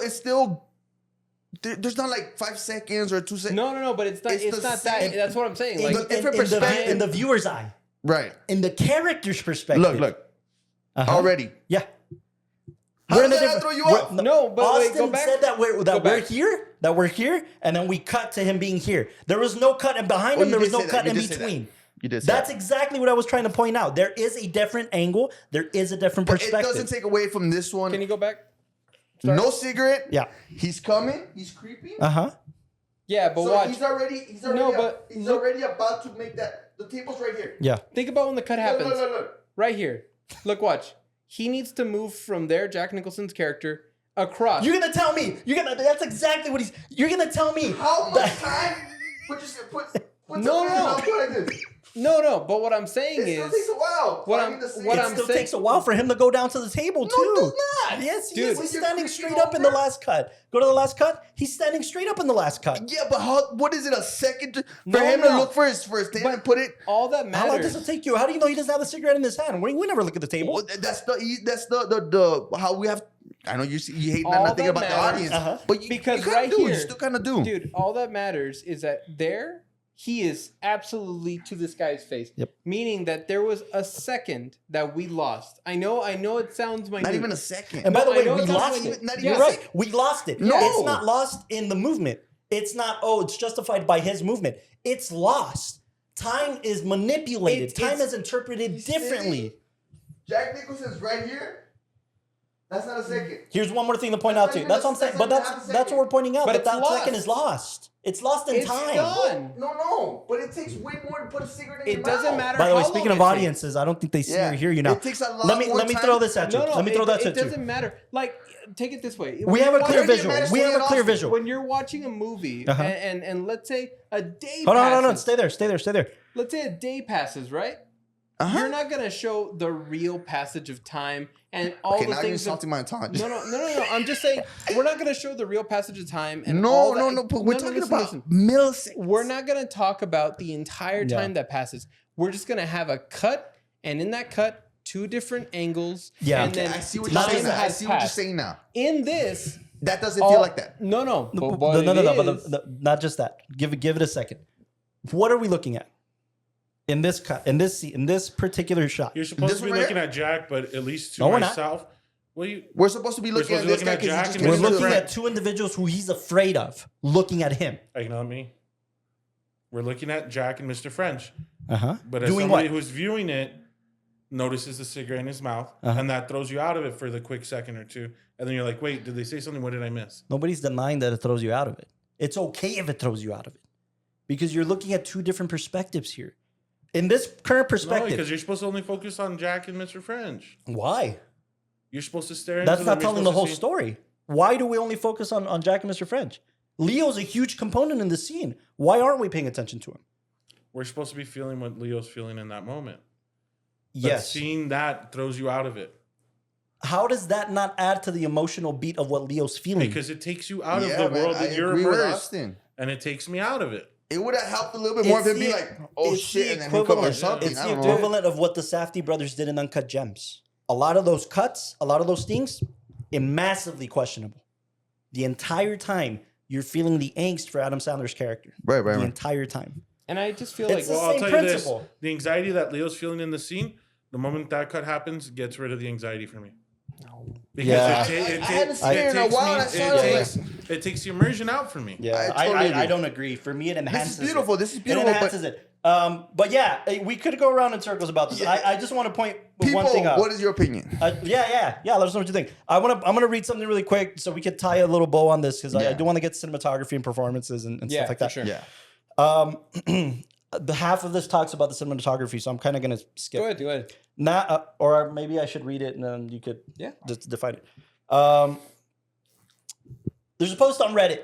If you go to True Film, because if you go to the critics, they're just gonna praise this film. Every critic praised this film for everything. Roger Ebert, Siskel, everybody. It was either number 1 or number 2 of that year for everybody. It fucking took over. So you won't really find things about the technical things and decisions from actual film critics. So it leaves it up to the people to discuss, right? Go to Reddit, go to the subreddit True Film, and you'll find a post if you search it. Let's talk about the editing and cinematography of The Departed. It gives us a huge intro. And then the guy says, what I want to talk about is the editing and the cinematography. And he questions, what the fuck? I don't get it. Takes me out of it. I don't know how to feel about this. The editing, some of the cinematography, there's another motivation between light, this, that, and the third. And then there's another guy who comes in and says, Scorsese's movies often have a hodgepodge kitchen sink expressionism. Dolly shot, zooms, freeze frames, slow motion, format switches, inserts. He uses everything unreal about movies to grant better privilege to the audience's perspective. All of them right next to each other so that not one of them in particular stands out because it feels like everything is emphasized. A maximalist, if there ever was one, economy be damned. A film like The Departed, sorry, I pressed the wrong button. I think he's making this up. I got to read this. A film like The Departed, no. I just pressed the button that closed the comment. I remember my first day on Reddit. I know. And I'm actually using the app, so it's throwing me off. Wow. A film like The Departed would rather leave you behind than have you get ahead of it. Phenomenal take. The more you're leaning into it to keep up, the more the movie wraps around you. These drastic elements only fit together at all because the continuity between them is emotional, not intellectual, and certainly not factual. This present understanding of the emotional and visual focal point of any given shot is what I think you're talking about, what we just discussed. Schoonmaker and Marty are focused on the emotional imperative of any given scene. This methodology carries right over into conventional dialogue scene editing. Instead of the authorial camera artifice that heightens the story, it's performance. They know what they want to hide in, and the rest is noise. And for them, the noisier, the better. The degree of difficulty here is incredible. This is not just stuff that they figured out on set or in the editing room, but the result of carefully crafted and deeply felt plan. If you break down The Departed shot for shot, there's intentionality and emotional presence on a shot-for-shot basis. I would compare it to athleticism or a virtuoso musician. However you feel about his taste, Scorsese's talent is unquestionable. And then there's a whole heap of comments after that. We're like, What's the username on the thing? The username? Yeah. Yeah, let's blast him out. My internet. So that's a pretty good fake name that you made on Reddit. Oh dear, this was 8 years ago. Yeah, that's what I was thinking too. 8 years ago, but no, I was dude, thinking that same that's thing. so eloquently put. We're focusing on emotional beats and emotional trajectory of a scene. Mm. That will always reign over logic I agree. logic and reason, I agree. especially for a filmmaker like Scorsese. Logic and reason sits somewhere in number 7, 8, or 9 in steps of what's important for editing a scene. Yeah. You know? So yeah, I just wanted to kind of give that perspective because I was never really able to articulate why, right? We talked about emotional beats and we talked about the emotional importance. But that importance will always hold reign over anything else. And what I love about that is I can't articulate it as well as that comment did. Everything else is noise. And in this scenario, given the example of the cigarette in the bar, right? In this scenario, the noisier, the better. This is the time where he's asking him if he's the fucking rat. Right. Costello's thinking one thing, French is thinking another thing, Leo's thinking another thing. Who's right, who's wrong, and who's believable here? That's the question for you to decide on, right? Right. You don't necessarily have to feel for Leo. Yeah. You might be hoping that Jack Nicholson kills this motherfucker. And that's the point. It's left up for your interpretation. But you can't get that interpretation if I'm solely focused on, oh, we're going to zoom in on Leo because he's emotionally trapped. And that's the conventional way to do something like that. Right. But if I cut this to where he's got a cigarette, he doesn't have a cigarette. Oh man, he's feeling this, he's feeling that. Boom. That's going to give you the trajectory of like, I agree. oh man, what the fuck is going on? I'm 100% with you. Agree. I'm just saying that split second threw me off. And I We're think not that, looking I'm out not for saying- that I'm not stuff. saying It's that- just the I think moment that that's it a good happens. thing. I'm not disagreeing with with Martin's. Yeah.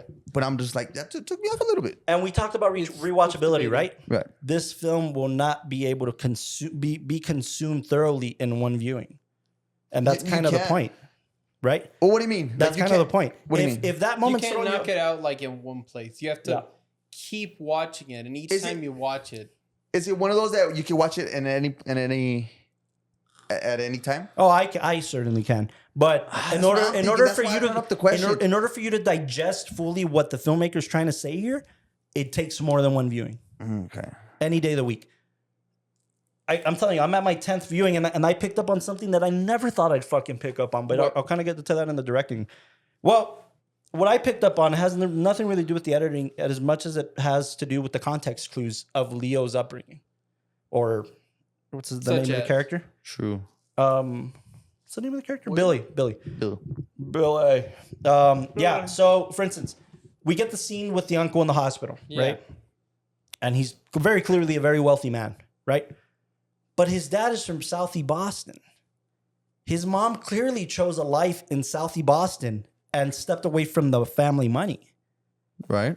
And the uncle, and quite possibly the rest of their family, sees this as like the black sheep. Wow, she walked away from all of this. She went with some fucking weirdo who works for the airport in Southie. Yeah. yeah, Okay, that's interesting component. That we kind of knew, right? That one's really in your face. Right. And then you see when he starts seeing pictures of his mom when he's crying. When he's in the She's on a boat. She's teaching him how to ride ponies. Yeah. They did adapt into that lifestyle for at least some fraction of it. right. Imposter syndrome. I went to Southie on the weekends with my dad. Now you start putting the puzzle pieces together that the reason why his angst and his panic is so high is because he knows somebody's going to fucking catch him. And right, most people are like Wahlberg's character. Stop pretending you're this. I know you grew up in Southie. And other characters like his cousin, like other people's like, you're pish posh, man. You're up there. You don't belong here. So the emotional context of like, who the fuck am I? And why do I feel so anxious is because like I know somebody's gonna call me out on this shit. And right now my life is on the line because of it. Yeah. Which side of the coin do I belong to really? How about I just create my own identity? And that's why that line is so important when he finally meets Matt Damon's character. I know you just want to be a cop again. No, that's not an identity. Damn, dude, you really dissected this film. This screening taught me more of that, of that character arc. Wow. yeah. That character arc is so important for love his character. I love and why the anxiety is so high and why he needs the sense of belonging, why he falls in love with a therapist. She can figure him out faster than anybody else can. It's so crucial, man. That is beautiful. It's so to the last point. Rewatchability, even to understand the editing, even to understand the acting choices. I think you need to watch this thing infinitely to really, and it sounds cliche. Everybody says that. Every time I watch this movie, I get something out of it. Genuinely. This is coming from a guy who kind of really disliked this film at the beginning. I felt the way I felt about The Departed was the same way I feel about Jackie Brown currently. And I've only seen Jackie Brown once. Whoa. Everybody and their mother, no, dude, it's Tarantino's best. We love it, this and that. And I'm kind of like, Yeah. yeah, I don't know about that. But chances are I need to rewatch it a heap more amount of times. And we talked about that too, huh? So yeah, we've talked about that for other films. But The Departed, I can say as a non-believer now, like, holy fucking shit. That Leo just got me layers off on guard. layers on layers on layers on layers that are gonna like take an you onion, some time you know? to digest. But that was kind of my take on watching it. But yeah, just to put a little Fuck yeah, knob dude. on that, and then cinematography. Cinematography. Let's talk about all the X's and the O's. well, wink, wink. More than yeah, you guys were talking about X's that. and the O's, 'cause I mean, a lot of that comes down to That what, one's like, easy, right? That's kind of on the that one's surface. kind of like to directing and to set design and all that. But cinematography wise, Michael Bauhaus, the late great. incredible amounts of movement in this film. I mean, Oh man, insane amounts of movement. And what I love those like arcs, dude. oh no, and then what was phenomenal great about choice. the arcs is that it really keeps you in the emotional weight of the scene. Yeah. Like people are the whole notion, right? Like, oh, how the turntables 2391, baby. that is fine. I am kidding. I got it right here. But like how the tables turn constantly, and I love that opening scene with Baldwin and Opening scene. It's the first time that they're in that room and they're talking about like, oh, we put this team together. It's the first of our kind. You all are top of the top. You know how I feel about vets? Feed them in the shit, or what? Feed them shit and keep them in the dark. Yeah, Oh, you yeah, can yeah. say keep them in the dark. Love that shit. Love And you constantly see these arc movements of it's going around. I think Wahlberg's character and Yeah. Baldwin's character, left to right too, right? Like, yeah. And you see that there's these really powerful arcs. yeah. Where by the way, they'll swoop the around. walking in, I thought that was so phenomenal. Wahlberg's yeah. character walks in, right? And we with the camera, the crane is craning Right out here. back here and then giving us a full frame. That is Yeah. cool. Oh, such a great shot. Yeah, so impressive to find that final frame. But the Yeah. one that I liked the most Yeah. was that a very powerful shot, which it's like a hero shot. It's this arcing shot around a single character. Yeah. And usually for films, you'll get that for one guy. It's the hero, hero, of the yeah. story, Uh-huh. and it's that one shot. But then right after they use that, I think either on Wahlberg's character, no, It's not on both of them. It's on both of them. They're equal. No. But I'm saying that right after they use it on like Wahlberg's character, They use it on Baldwin. immediately they use it on Baldwin's, and it's to kind of give you this idea of like everybody's trying to strong arm everybody. Yep, Everybody yep, thinks that they're on yep, top of it yep. more than anybody else. Everybody, like, it doesn't matter Yeah. who or what character or what role they're playing. Yeah. Everybody thinks that they're on top. Even Yeah. at the very end, when you see the one of the detectives, the one working with Matt Damon's character, says, "Oh, we got to look out for each other because I was also a rat." or He has something the like upper that. hand. Yeah, so he's like, "Oh, see, we're in this together. Like we're the good guys." But then it's like even him gets shot off 2 seconds later. Like Also, it's important to note, I think, that typically in a hero shot, when you do see that hero shot in Yeah. films, we see it at a much lower angle. yeah, We see it as this heroic, patriotic thing, almost in slow motion. Mm-hmm. In this scenario, it's, by the way, very much an homage to 1940s and 1950s right cinema. here, this one. Boom. Where it puts him in power, and then it Boom. puts Baldwin in power because everybody's got the upper hand. Wow, Like, man, that's awesome. Fantastic. that is seen throughout the film, and all these movements are constantly meant to reframe, repower, character. Shift the power dynamic. Yeah, exactly. Because in case anybody's wondering, like on cinematography, why do you add movement in a film? You could shoot the whole thing static. You could shoot every movie on a tripod. Well, we saw Put a that. wide establisher shot, and that's it. And you don't have to move it or get your coverage. I But picked up on one this screening that I had never really picked up on before. Mm. And I wanted to talk to you about it because I thought it was a phenomenal choice. Oh, okay. But it's usually when they use it in films, it's very on the fucking nose. Annoyingly on the nose. Yeah. In this scenario, the use of the use of movement in Dutch angles. Because typically we'll start out straight on the frame, and then in the same shot, we'll move to a Dutch angle. And typically, filmmakers, especially in the horror genre, will use that as a reveal. Reboot, right? In this scenario, it was used as a horror technique, but more than that, a really true realizational moment, but a dark realizational moment, right? Are you talking about for the? They used it a few different times. Okay. But one of the key ones is like when he's revealed as an FBI informant. Yeah. We're down here with him, and we're seeing him dead on while he's fucking beating him. And then, what do you mean? What did you just say? You know, and we go to this Dutch angle. Yeah. Now he's in a really questionable state of mind. He was not expecting to hear this, and he's an undercover cop. Yeah. But he was not expecting that blow of he's an FBI informant, right? I wanted to ask you about that because I hadn't seen that used this effectively for something other than a horror film. Well, that's what I was trying to say right now. Like, why have any movement in film, right? That's the one. Yeah. Right before that moment. So we can let that play while I make the point. Yeah. But why have any movement in film? Usually what it is that it does one of two things. One, it's meant to draw focus onto a new like subject or topic. Or perspective. And then two, and this is the big one they use here, all movement is to help to motivate who's in charge of the scene. Like, you know, who's the boss, I guess you could say. Whenever it moves from like it being really close to like one person's face and then it backs up, at first it's like, okay, they're the boss. And then now it's like, oh no, now we're focusing on the whole scene. Like we already know that they're going to command things. Let's see how everybody's affected by this like commanding moment. In this one, what was the? I feel it's like right after the firecrackers. Hold on. Oh, these kids watching.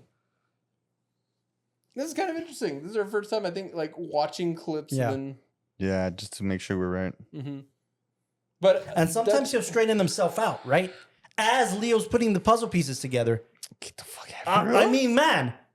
no, because remember, Dutch angle is meant to make the audience and the characters themselves Feel uneasy. Everything's off balance. They're not in control. Because even with this whole situation, even though he's the guy with the gun who's pointing it at like some You see guy. it? Oh, I get you. I see what you're saying. Yeah, again. The Dutch angle He's either still- becomes more decisive or more. Well, he's still off balance, right. but it corrects itself. Exactly, A yeah, I little bit. saw It's that. kind of like from being like completely in the dark to like, oh no, something is clicking about the whole thing. Yeah.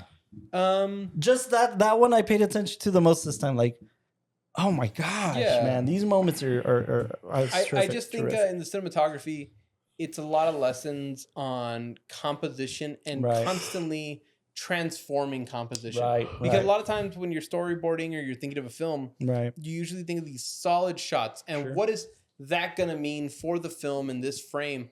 But with this one, it's all super, super fluid. So it's like, oh, and when we start the scene, at the top of the scene, let's start it with this framing because it's going to inform the audience he's in charge. This is this character's moment. Then let's pull back.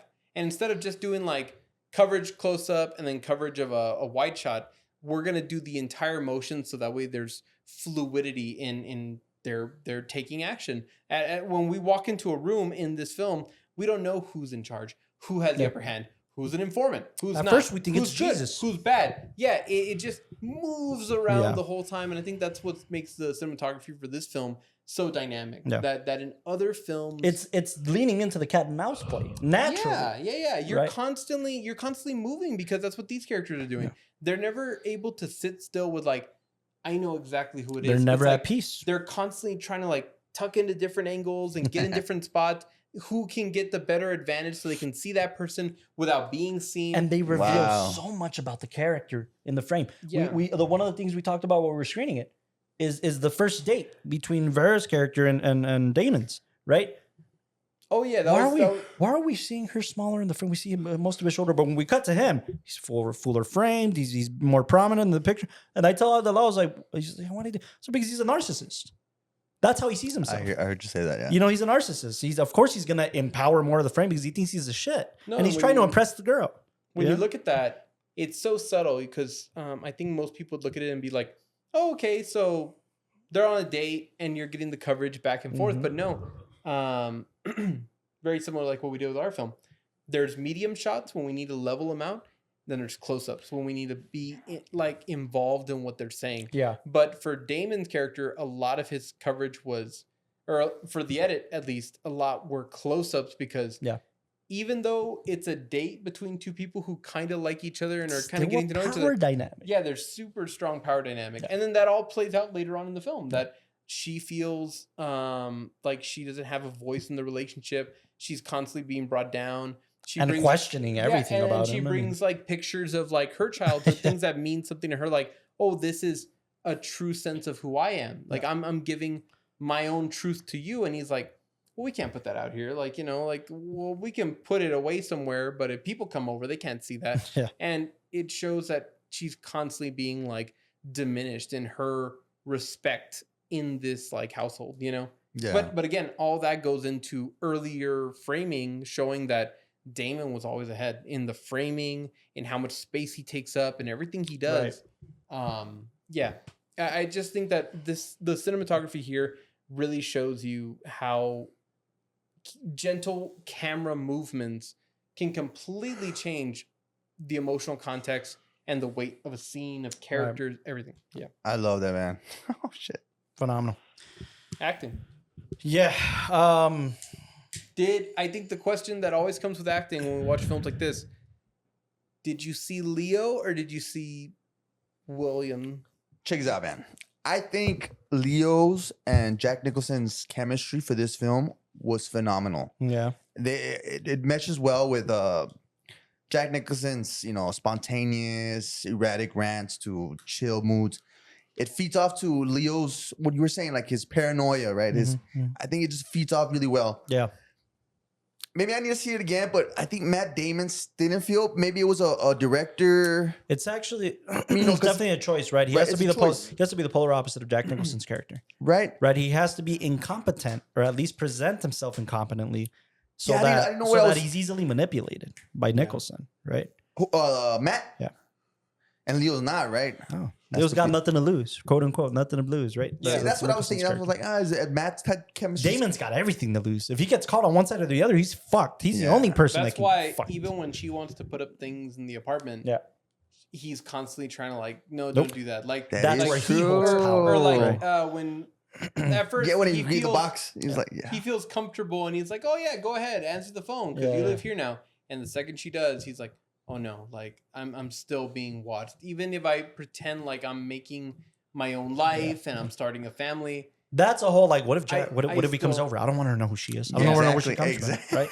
Yeah. He's still constantly scared. I Even mean, at the very end, you see that in his character. I love that dialogue where it's kind of like, he sees Nicholson shot, and you think, oh, he looks at this guy like a father figure. Yes. So then you're thinking, oh, he's gonna go But then- close to him and ask him like, what do you need? I'm here for you. But it's like, did you rat me out? Is that what this is? Is this- and then yeah, and then yeah. shoots him right afterwards because he's like, no, like. Oh, Jack shoots him. And calls he's him like, out oh, on the fuck. shit. And you even asked, I thought this was an interesting question too, is that I would have never probably pegged the question to way later. And Yeah. is you even asked, what was the point of that phone call? She calls, the wife calls. Oh yeah, that was kind of like. right. She calls But and then you he gave answers. me a good point where it's like, And then we lost him. He got shot. He's dead. But he names her by name. He knows who she is. and that's where I was like, I agree with you. He's part of the family. He's part of the family. Part of that family. We lost Yeah. him. But he didn't say, I shot him. He's going to arrest. We're going to indict you too, bitch. Which threw me off. Or Hey, lie. we Like, lost him. Exactly. Like he's telling a family member. Ah. Yeah, that was So pretty untouchable, heavy. By the way, I just want to point out, this is a very kind of special film. Now that I'm really able to analyze it, Yeah. because it does put together my two favorite actors of all time. It does put together Matt Damon and Leo, and not in that order. I mean, Leo is my favorite actor of all time. He always has been. He's somebody who I I've never knew Matt was one though. Well, Good Will Hunting is my favorite picture of all time, right? But So I mean, that film. I don't know that there's a performance in cinematic history for me. This isn't a sight and sound poll. For me, Yeah. I don't know that there's a performance in cinematic history that impacts me more than Good Will Hunting. I agree. Wow. For me, this is just Matt Damon and Leo. Like, he could do no wrong. He could stop making films after, because what he gave me in Good Will Hunting, is always how he will always live in my mind. Did you see Matt in this one? No, I didn't. I didn't because of the I saw a little vulnerability. bit of Born Identity, Born Supremacy. Or No, whatever the fuck. you see, that's the thing. It's what's his name? The name of the character? Not Costigan, but Sullivan. Sullivan. Is it Sully? Sullivan. It's Colin Sullivan trying to be a Bourne, trying to give himself an identity. That's pretty good. Genuinely. That is pretty good. He's not Matt, because Matt's a fucking Ocean's 13 he kind of plays the nerd, so or Ocean's 11 through 13 he kind of plays the nerd, but in the Bourne films and The Martian, he's the guy who knows what he's fucking doing. And Yeah, this, yeah. it's like, I know what I'm doing. I know. He's He's trying- trying to he's convince trying to- you that he knows what he's doing. Like I Trying to come off love I love the switch up when you see him in the elevator and he's like, "Oh, I can't wait till you have to This is gonna explain be this." fucking fun. Which one? Which Yeah. one? It's when Leo has him handcuffed and has a gun to him, and they're in the Oh, elevator. yeah, okay. And you see him, and he's like, "Oh, watch. How are you gonna explain this one? I bet you didn't think of that, smart guy." And Leo's like cool and confident. He's like, "I already know what I'm doing and everything." And then he's like, Just Right this way, it's shoot shown me. a Just lot. Yeah, fucking shoot. right this way, it Just leaks. shoot me. you see it in all these moments, he's man. looking away from the camera, and he's Yeah. so weak and helpless in that situation. And then when they like save him, he's like, "Oh, yeah, thanks." And We're in this together. Not, I'm not, like, not, nah. not just that. When he's on the phone with Jack, when he's on the phone with Costello, yeah.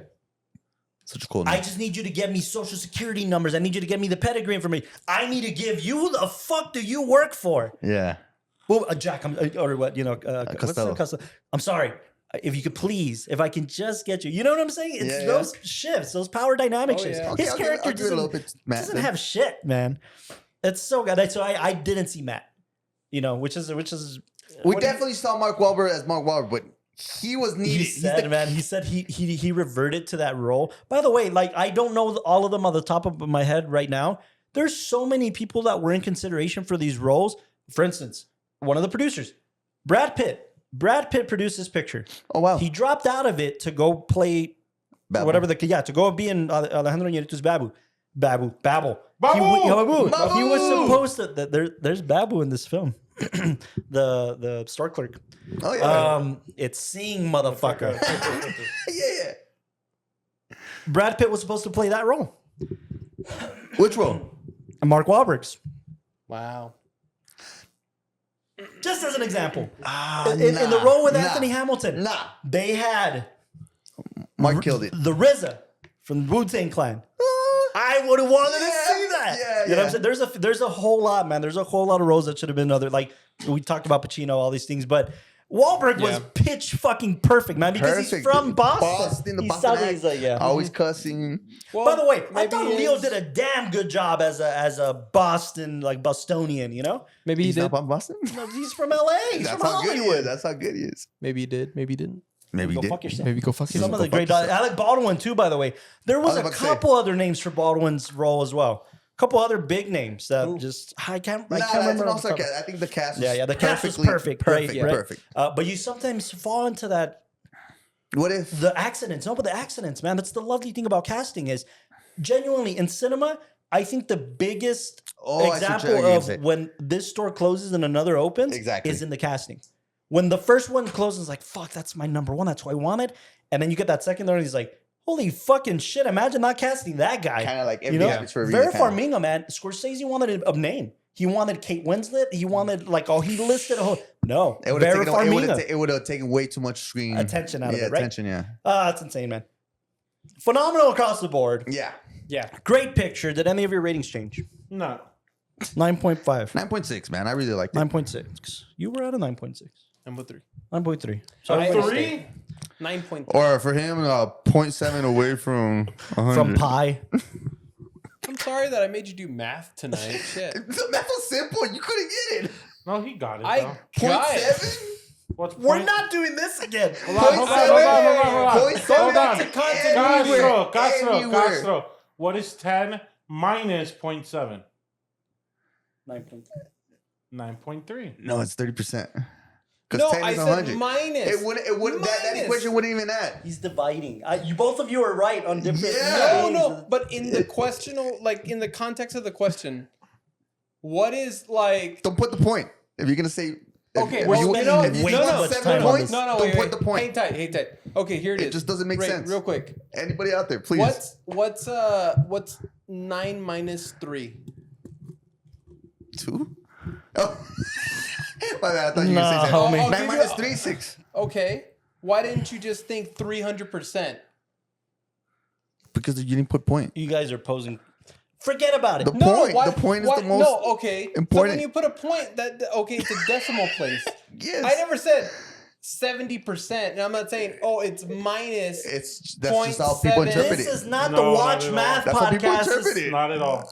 I'll go to UTIP. That's how people interpret it. 0.7 is 70%. If you say In a business context, not in an addition subtraction context. if you're doing 10 times 0.7, then yes, you're right. That's what I'm saying. But it's You're 10 both of you are minus- right on different levels. No, one of us is right, and it's not you. I'm sorry. It's just that you. No, he They don't is have right. suspenders. In a business context, when you're multiplying the But 0.7 I or said- the 0.07, it is 70%. No, but I'm not saying minus 0.7 of the total. I'm saying minus 0.7 as like a Of digit. 10? What's 10 Yes. minus It would have been 9.0. 9.3? Dear God, we're yeah, losing the audience exactly. so badly right no! now. Oh my Yes, god. Next week.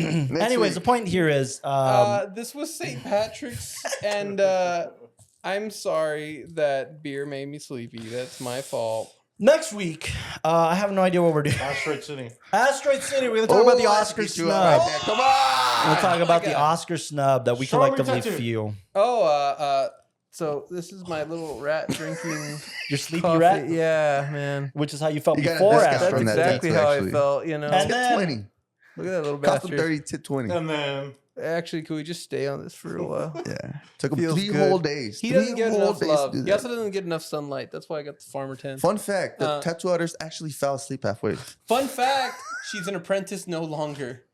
I know that that's a fun sentence to say, but yeah, Asteroid City, Wes Anderson's Asteroid City. I know most of you guys just see a black box. Shot in 35mm Kodak at 2:391 aspect ratio. We're talking about it for the podcast why are we talking about it? because it is the biggest snub, not only of the year, but of the century. That was such an amazing film. Wes Anderson's best to date. Really? And I can say that You think after that? watching Henry Sugar and all those shorts that he just did. But Which fantastic he might film. win for, or he might have won Fantastic for. film. Jason Schwartzman in the leading role. Fantastic. As usual. Scarlett Johansson. I was so enthralled with these characters and everything. We'll and, talk about it next week. We'll talk about it. and it didn't get any love, so we're gonna give it love here on Absolutely. the podcast. Important. Wes Anderson is one of the great auteurs of our generation. That Of all time, say it. See how it feels. of our in the morning. generation. Aw. No, definitely, no, yeah. I mean, he's He is he's- Wes. He is Wes. He's Wes can sitting do on the no standing wrong. on the shoulders of giants, and he could embraces that. Step on babies, and I'd still just. I'm Just sure. like M. Night. Speaking Exactly. of heroes and whatnot, I want to close off the podcast by saying this. There is a critic that about The Departed said this, which I thought was a pretty phenomenal statement. That again, people articulate in very different ways. This was articulated pretty well. He says, "A film director is lucky to have one classic film in their entire filmography. Yeah. Scorsese has one every decade at least." Wow. This guy. I mean, 70s, 80s, 90s, 2000s, 2010s, So now does to so does 2020. Spielberg. So does fucking. A classic in every single one, maybe. I mean, But yeah, just Well, pretty. Next Thank week you. on Dragon Ball Z. Thank you for tuning in to our I know, next week.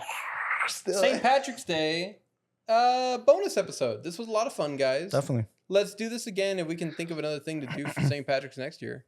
Or the upcoming holidays. Yeah, upcoming holidays. Stay tuned. If you made it this far in the episode Why? Thank and you. you haven't liked and subscribed, or at least subscribed, you Hey, know, comment something about the Lowe's outfit.